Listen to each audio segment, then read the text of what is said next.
প্রবাসে আসার পর আপনি আস্তে আস্তে সব কাছের মানুষগুলা দূরে চলে যাবে। কেন দূরে চলে যাবে জানেন? আপনি যখন প্রবাসে আসবেন তখন বাস্তবতাটা আপনি কঠিনভাবে বুঝতে পারবেন যে আসলে বাস্তবতাটা কত বড়।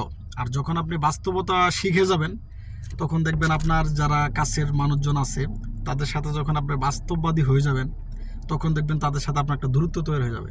ঠিক আছে? দেখবেন যে বাংলাদেশে থাকতে আপনি বুঝতেন না, বাবার টাকা দিত, বড় ভাই টাকা দিত, হুলস্থুল খরচ করতেন।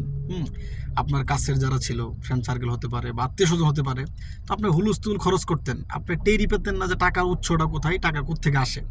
কিন্তু যখন আপনি প্রবাসে আসবেন না, তখন আপনি যখন নিজে ইনকাম করা শুরু করবেন, যখন নিজের পরিশ্রম সকাল থেকে রাত পর্যন্ত ডিউটি করবেন, কাজ করে যখন আপনি টাকা ইনকাম করবেন, তখন কিন্তু আসলে আপনি আগের মতো টাকা খরচ করতে চাইবেন না।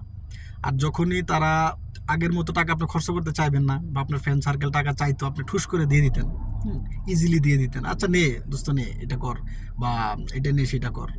এই কথাগুলো না আসলে না তিতা, মানে এটা আপনি যখনই বলবেন দেখবেন আপনার ভাববে, আপনার আশেপাশের মানুষ বা আপনার ফ্রেন্ড সার্কেল ভাববে যে সে খুব টাকাওয়ালা হয়ে যাইতেছে, এটা সেটা। আসলেই মূলত বিষয়টা এটা না।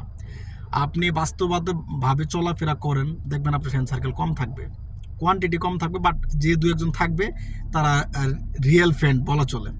আপনি আসলে টাকার বিনিময়ে বন্ধুত্ব করা বা টাকার বিনিময়ে বন্ধুত্ব ধরে রাখা, এটা আমি মনে করি এটা করা উচিত না। কারণ আপনার টাকার সাথে তো একটা মানুষের সম্পর্ক হইতে পারে না, এটা অসম্ভব, তাই না? হ্যাঁ, আবার টাকা লাগে এমন না, টাকাও লাগবে, আপনার ফ্রেন্ড সার্কেল লাগবে, কিন্তু শুধুমাত্র যে টাকার বিনিময়ে আপনি আপনার বন্ধুত্ব টিকিয়ে রাখবেন বা টাকার জন্য আপনি আপনার বন্ধু থাকবে, এই বিষয়গুলো কিন্তু এরকম না। আর বিশেষ করে যখন আপনি প্রবাসে পাড়ি জমাবেন, এমনিতেই আপনার ফ্রেন্ড সার্কেল আস্তে আস্তে কমা শুরু হবে যখন আপনি প্রবাসে চলে আসবেন। কারণ চোখের দেখাই মনের দেখা, তাই না? এরকম আর কি। চোখের আড়াল হলে যে মনের আড়াল হওয়া, এরকম হয়ে যাবে। একেতে আপনি দূরে থাকবেন, তাদের সাথে সে একটা আন্ডারস্ট্যান্ডিং থাকবে না। আর দ্বিতীয়টা হলো যে যখন তারা টাকা চাইবে, চাইতেই পারে, স্বাভাবিক, চাবে।